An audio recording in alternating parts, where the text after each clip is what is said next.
Vous regardez France 24, soyez les bienvenus en RDC. Nous avons donc appris un nouveau massacre. 13 corps ont été retrouvés dans l'est du pays, près de Beni, ce qui porte à 94 le nombre de victimes depuis le 5 novembre dernier.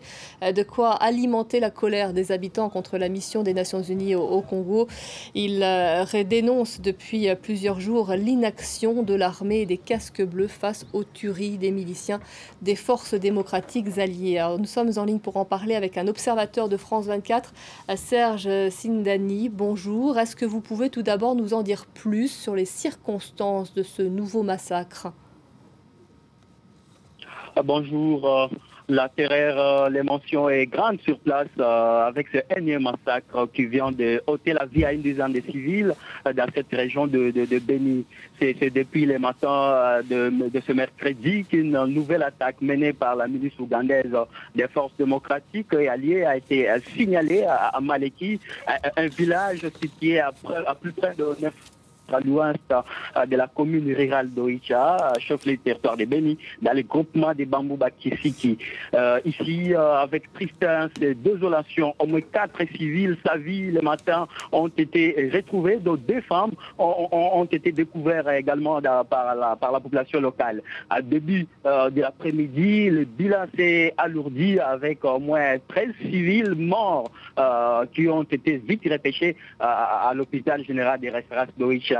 Là où nous sommes à présent. Alors les dernières victimes de ce jour seraient des citoyens qui se rendaient dans leur chat le matin de ce même mercredi et ont été surpris par l'ennemi qui était encore aux alentours. La société civile locale précise que le bilan pourrait être revu à la hausse ici sur place avec la fouille qui continue notamment dans les périphéries de ces villages de Maleki. Alors, c'est vrai que ce massacre devrait encore alimenter la colère des habitants qui reprochent à la mission des Nations Unies de ne rien faire pour les interrompre. Et ils manifestent, Serge, depuis plusieurs jours. Évidemment, depuis plusieurs jours, cette région est devenue une région de mouvements sans classe, de manifestants contre la MONUSCO. Ces manifestations semblent cesser être aussi timides ici dans la ville de Beni. Elles ont déplacé à Boutembo, à 54 km au sud de Beni, où les manifestations ont sont rapportées ces jours. On parle, la société civile locale a parlé hier, mardi, des manifestations qui se sont regroupées devant plusieurs périphéries de Boutembo, notamment en Fourou, où les activités ont été également paralysées. Des jeunes, des groupes de pression sont descendus dans la rue pour manifester contre la MONUSCO. Les médias locaux rapportaient la mort des manifestants sur place, confirmés par la police locale.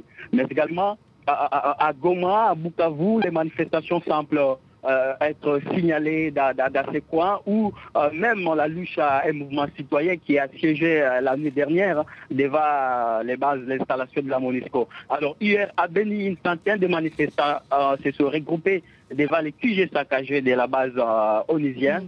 Ils ont voulu s'apprendre à un autre bâtiment de la MONUSCO, celui-ci qui servait de base en contingent Malawi.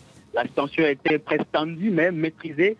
Pour l'instant, l'armée, les casques bleus de la MONUSCO quadrillent cette base. Toutes les activités sont au ralenti. Les écoles n'ouvrent pas ici. Il y a donc paralysie des activités dans tout le secteur. Je vous remercie beaucoup, Serge Sindani, de nous avoir témoigné de ce qui se passe en ce moment dans l'est de la RDC. Donc, c'est ces massacres qui se poursuivent et la colère du coup des habitants contre la mission des Nations Unies, qui elle aussi est toujours aussi vive. Merci à vous.